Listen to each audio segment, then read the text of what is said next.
नमस्कार। राजस्थान गवर्नमेंट द्वारा अभी जो घोषणा की गई है फर्स्ट ग्रेड के बारे में, तो जल्दी ये भर्ती आने वाली है। इस संदर्भ में भूगोल की आपकी क्या रणनीति रहेगी, किस प्रकार से आप इसमें कुछ ही समय में मेहनत करके किस प्रकार अपनी सफलता को प्राप्त कर सकते हो। आपको संकल्प ऐप में जो ज्योग्राफी पढ़ाई जाएगी उसका क्या पैटर्न रहेगा, कैसे पढ़ाई जाएगी, उन सब की बातें की जाएगी। ठीक है, बात करते हैं कि जो फर्स्ट ग्रेड है भूगोल व्याख्याता है उसके संदर्भ में आपके सिलेक्शन के लिए कुछ मूलभूत बातें बता रहा हूं। जैसे अनुशासन के साथ आप यदि मात्र 6 महीने मेहनत करते हो तो आपके सिलेक्शन की गारंटी बढ़ जाती है।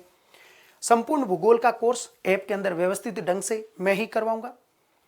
मैं कैसे पढ़ाऊंगा, किस प्रकार की रणनीति रहती है, किस प्रकार कंसेप्ट क्लियर किए जाते हैं फैक्ट के साथ में, इन सब को देखने के लिए आप YouTube पर मेरी बहुत सारी क्लासें देख सकते हो।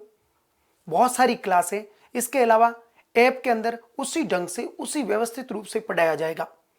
इसके साथ ही ऐप में आपको प्रत्येक टॉपिक के बाद कम से कम 15 से 20 क्वेश्चन तक की लाइव क्विज दी जाएगी जिसमें आप अपना एनालिसिस कर सकते हो। ये सबसे बड़ी बात है कि आप खुद ने जो टॉपिक पढ़ा है उस टॉपिक का एनालिसिस कर सकते हो। इसमें किस प्रकार के नवीनतम क्वेश्चन पूछे जा रहे हैं उनकी भी बात की जाएगी और उसके संदर्भ में क्वेश्चन दिए जाएंगे जिससे आप अपना एनालिसिस कर सको। यहाँ पर ये सबसे बड़ी बात रहेगी। जो भूगोल का कोर्स रहेगा फर्स्ट ग्रेड का व्याख्याता का, वो इसमें सिलेबस में क्या क्या है, तो इसमें आपके 55 क्वेश्चन है वो 12th लेवल के यानी 12वीं कक्षा तक के हैं। 55 क्वेश्चन आएंगे BA लेवल के। ये अलग अलग व्यवस्थित ढंग से सिलेबस में दे रखा है जिसको मैंने हिंदी में भी कन्वर्ट कर रखा है। इसको किसी स्टूडेंट को थोड़ी इंग्लिश में समस्या हो तो उसके लिए भी ये समस्या का निदान यहाँ किया जा चुका है। अच्छा, और मात्र 10 क्वेश्चन PG लेवल के आएंगे। तो बड़ा पोर्शन है वो 12th और BA लेवल का है जिसमें क्या जो आपको NCERT की किताबें हैं ये सब, इनका सार गर्भित रूप से पूर्ण रूप से कहीं प्रकार की कोई समस्या न हो इसलिए एक एक टॉपिक को व्यवस्थित ढंग से करवाया गया है। अब बात करते हैं, पहला भूआकृतिक विज्ञान की बात है। इसमें 12th लेवल के ये ऐसे टॉपिक है जो आपको खास करके 12th की बुक में भी मिल जाएंगे, लेकिन वहां से भी एक स्टैंडर्ड क्वेश्चन या उनसे थोड़ा दायरा बढ़ाकर यदि एग्जामिनर क्वेश्चन पूछने की भी कोशिश करेगा तो उसको भी कंप्लीट कर दिया जाएगा। फिर आपके BA लेवल का है जिसमें भू संतुलन की बात की गई, पृथ्वी की संरचनाकारी बल की बात की गई है, जो बाह्य कारक है उनके बारे में। थोड़ी बहुत टाइपिंग मिस्टेक हो तो उसे इग्नोर करना। जलवायु विज्ञान है, ये थोड़ा इंपॉर्टेंट टॉपिक है और जलवायु विज्ञान से बहुत इंटरेस्टिंग और बहुत कॉम्प्लिकेटेड क्वेश्चन बन सकते हैं, तो इसको भी बेहतरीन ढंग से करवाया जाएगा। इसमें भी 2 लेवल है, 12th लेवल का और BA लेवल का। वायुमंडल की संरचना, संगठन या गैसों की प्रतिशत, जलवाष्प के संबंधित इस प्रकार के क्वेश्चन पूछे जाते हैं। सूर्यातप है, ऊष्मा बजट है, विश्व के प्रमुख जलवायु प्रदेश है, उनका वर्गीकरण है, उनकी विशेषताएं हैं, उनके क्षेत्र है, उनमें किस प्रकार की दशा है, यहां से इस प्रकार के क्वेश्चन बनते हैं। फिर स्नातक लेवल पर तापमान में व्युत्क्रमण यानी तापमान विलोमता है, वायुदाब की पेटियां हैं, परिसंचरण है और विश्व का पुनः जलवायु वर्गीकरण, ये 12th लेवल का है। ये BA लेवल का थोड़ा इसमें कॉम्प्लिकेट क्वेश्चन और इसमें भी वर्गीकरण में नाम होंगे। कॉपेन और थॉर्नवेट का वर्गीकरण मतलब फिक्स है, थॉर्नवेट से और कॉपेन से क्वेश्चन आएगा ही आएगा, इसलिए यहाँ फिक्स है तो इसको अपन कम से कम 1-1.5 घंटे के अंदर इसकी बहुत सारी बातें क्लियर कर लेंगे जिससे आना क्वेश्चन फिक्स है। क्योंकि इसने अलग अलग नाम दे रखे हैं तो कम से कम यहाँ 1 से 2 क्वेश्चन बनेंगे। 1-1.5 घंटे में 2 क्वेश्चन और विद कंसेप्ट के साथ क्लियर होते हैं, बहुत बड़ी बात है। फिर इसके अलावा आगे यदि आप देखोगे तो महासागरीय विज्ञान है। महासागरीय विज्ञान में टॉपिक यहीं से शुरू किए गए हैं आपके ऐप में। महासागरीय तली की उच्चावच, लवणता, ज्वार भाटा और महासागरीय धाराएं। स्नातक लेवल में महासागरीय निक्षेप, जमाव, प्रवाल भित्तियां और एटोल की उत्पत्ति, क्या क्या सिद्धांत है, किस प्रकार प्रवाल उत्पन्न होते हैं, किस प्रकार उनकी दशाएं हैं, किन किन दशाओं में वो जीवित रहते हैं, वर्तमान में उनको कौन कौन सी दशाओं से खतरा है, किस प्रकार जलवायु परिवर्तन के कारण उनके सामने एक विकट समस्या है। और यह सागरीय उच्च वर्षा वन क्षेत्रों के नाम से प्रसिद्ध बोला है। सागरीय उच्च वर्षा वन इन्हीं को कहा जाता है। इनकी वजह से क्या क्या परिवर्तन आ सकते हैं, किस प्रकार की सागर की पारिस्थितिकी तंत्र प्रभावित हो सकता है, इन सब की बातें की जाएगी। मानव भूगोल में वापस वही 12वीं और BA लेवल की परिभाषा, विषय क्षेत्र, सिद्धांत, फिर मानव का विकास, इन सब की बात, यहाँ से इनके प्रकृति है, क्षेत्र है, यहाँ से परिभाषाएं और कुछ मूलभूत बातें ही पूछी जाती है, जो एक छोटा दायरा है। लेकिन फिर मानव विकास की ओर बढ़ोगे, थोड़ा दायरा बड़ा हो जाएगा।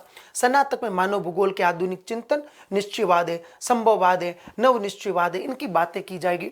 निश्चयवाद जो कहता है कि मानव प्रकृति में परिवर्तन नहीं कर सकता, संभववाद कहता है कि मानव प्रकृति में परिवर्तन कर सकता है। नव निश्चयवाद कहता है कि न मानव सर्वे सर्वा है, न पृथ्वी सर्वे सर्वा। इन सब की व्यवस्थित, ये तो बहुत, मतलब इन शब्दों को थोड़ा समझाया है कि ये है वो शब्द। फिर आगे इसके बाद में जनसंख्या भूगोल, पॉपुलेशन ज्योग्राफी, विवरण और घनत्व, ये वितरण है, वितरण और घनत्व, वितरण और घनत्व, विश्व की जनसंख्या वृद्धि, फिर प्रवास की यानी प्रवसन के कारण और प्रकार। ये बड़ा टॉपिक है, एक ही टॉपिक दिया बीए लेवल का, और यहां से कम 3 से 4 क्वेश्चन बनेंगे, इसलिए ये सबसे बड़ा टॉपिक ऐप में करवाया गया है। सबसे बड़ा टॉपिक अभी तो कोई हुआ है तो प्रवास का, प्रवसन के संदर्भ में।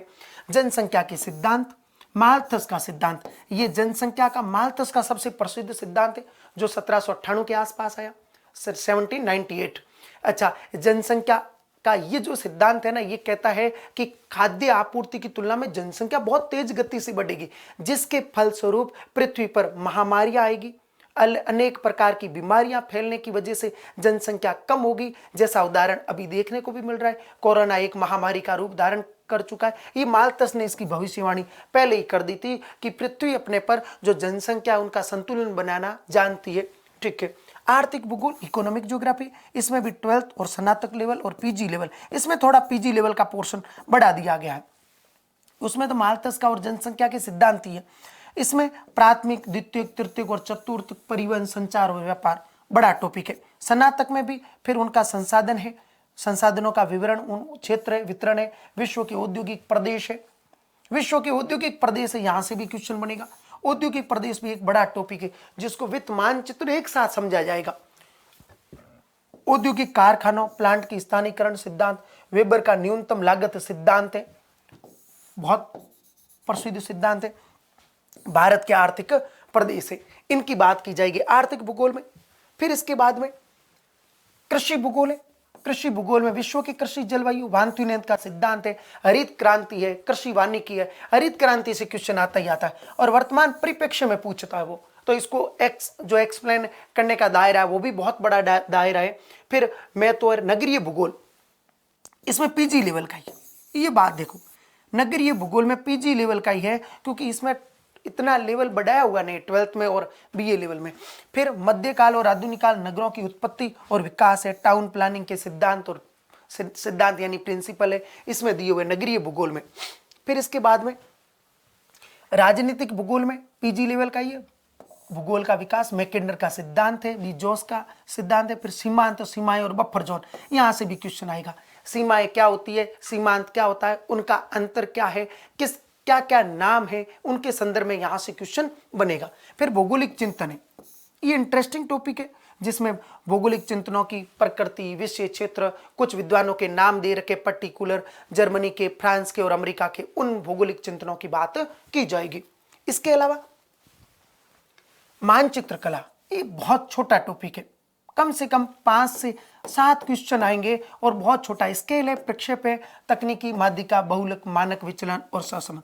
पूरी की पूरी भूगोल आपको मैं ही पढ़ाऊंगा, लेकिन वापस कह रहा हूं, पूरी की पूरी भूगोल मैं ही पढ़ाऊंगा, लेकिन ये जो टॉपिक है माध्य, माध्यिका, बहुलक, विचलन, यह आपको बालोत्रा कॉलेज में एक प्रोफेसर है हरदान जी, इकोनॉमिक्स से, वो करवाएंगे। हरदान जी लोयल, ध्यान रखना, मैं आपको पहले ही क्लियर कर दूं, पहले ही क्लियर कर दिया कि ये टॉपिक उनके द्वारा करवाया जाएगा केवल। बहुत अच्छा, कारण क्या है, कारण एक इकोनॉमिक्स वाला प्रोफेसर है, वो इससे बढ़िया ढंग से एक्सप्लेन कर सकता है, मैं भी समझा सकता हूं आपको, बड़ी कोई बात नहीं है, लेकिन एक इकोनॉमिक्स का प्रोफेसर आपको बहुत सारे उदाहरण देके इन 3 टॉपिक को वो ही क्लियर करेंगे। ठीक है, भारत का भूगोल है, ये मैं आपको पूर्ण रूप से करवा चुका हूं, इसका कोई भी टॉपिक ऐसा नहीं है जो आपको नहीं मिलेगा, पूरा ये पूरा का पूरा टॉपिक करवा चुका हूं, ऐप के अंदर मिल जाएगा आपको। फिर राजस्थान भूगोल, ये भी पूरा करवाया हुआ है, स्नातक लेवल का जो भी लेवल है इसका A to Z इसकी चीजें समझाई हुई है, बढ़िया ढंग से एक्सप्लेन की हुई है। तो इस प्रकार ये आपका सिलेबस है। बहुत बड़ा सिलेबस नहीं है, बहुत वाइड सिलेबस नहीं है। कारण क्या है कि आप एक बहुत ऑथेंटिक सोर्स के साथ कुछ समय के लिए विश्वास के साथ अध्ययन करोगे तो ही सिलेक्शन की संभावना बढ़ेगी। ये आपके पास मूलभूत कारक ये होने चाहिए कि किस प्रकार आप अनुशासन के साथ इसका अध्ययन कर सकते हो। आपकी कोई भी कमी रहे पोर्शन की इसके संदर्भ में तो उसके लिए तो मैं जिम्मेदार हूं, लेकिन फिर आप मेहनत नहीं करोगे तो फिर उसके लिए आप स्वयं जिम्मेदार हो। आपको मेहनत करनी पड़ेगी सिलेक्शन के लिए। ध्यान रखना, समय बहुत जल्दी निकल जाता है, पता नहीं चलता, इसलिए ईमानदारी के साथ और विश्वास के साथ अध्ययन करें। Okay, thank you so much.